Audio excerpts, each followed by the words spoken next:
Current wave की probable range है 4650 से 4750 और नेक्स्ट वेव का प्रोबेबल मिनिमम टारगेट 5100 है।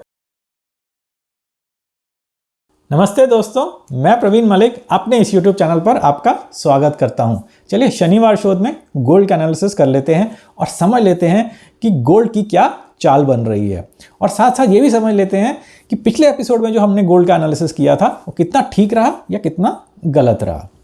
तो यहाँ पे मैंने गोल्ड का चार्ट खोला हुआ है और ये पुरानी रेखाएं बनी हुई हैं, पुराना कमेंट भी लिखा हुआ है जिसमें हमने बात करी थी कि गोल्ड कहाँ पे जा रहा है। तो पिछले सप्ताह तो मैं शनिवार शोध नहीं कर पाया था, कहीं और व्यस्त था, लेकिन उससे पिछले सप्ताह हमने ये रेखाएं बनाई हुई थी।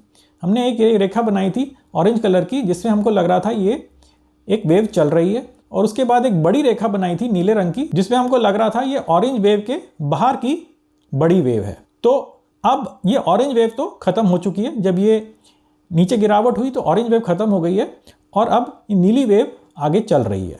तो जब कोई वेव खत्म होती है तो हमें पता लग जाता है, और जब वो पता लगता है तो हम आगे का एनालिसिस शुरू करते हैं। तो कैसे पता लगता है, क्या फिबोनाची लेवल्स होते हैं, वो सब जानना चाहते हैं तो स्क्रीन पे लिखे हुए नंबर पे आप मेरे को व्हाट्सएप कर दीजिए, तो आप मेरा लाइव कोर्स ज्वाइन कर सकते हैं। मेरे लाइव कोर्स में मैं पूरी तरह समझाता हूँ कि नेक्स्ट वेव क्या है, इन पैटर्न्स क्या हैं, पैटर्न कब खत्म होते हैं, नेक्स्ट वेव कब शुरू होती है, क्या फिबोनाची लेवल्स हैं, वो सारी चीज़ें मैं समझाता हूँ। तो चलिए वापस आते हैं।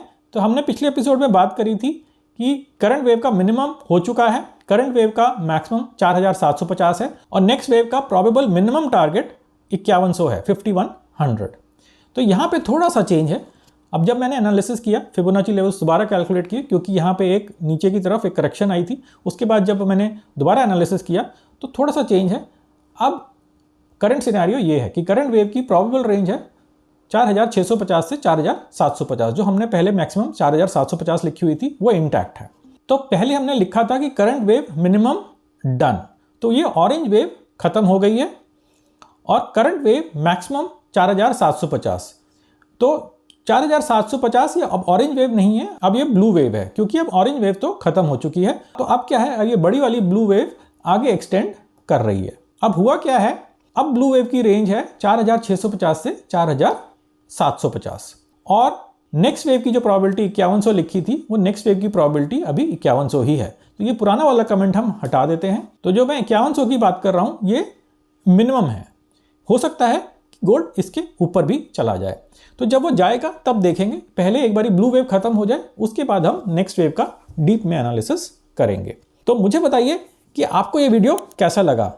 ये जान लीजिए कि ये वीडियो मैंने किसी ट्रेडिंग रिकमेंडेशन के लिए नहीं बनाया है।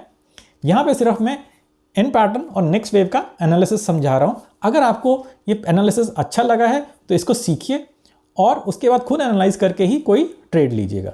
मेरी यहाँ पे ट्रेडिंग की कोई रिकमेंडेशन नहीं है। तो आशा करता हूँ कि आपको ये वीडियो अच्छा लगा होगा। अगर आपको ये वीडियो अच्छा लगा है तो लाइक करे बिना मत जाइएगा और इस वीडियो को अधिक से अधिक शेयर करिएगा। नमस्ते और धन्यवाद।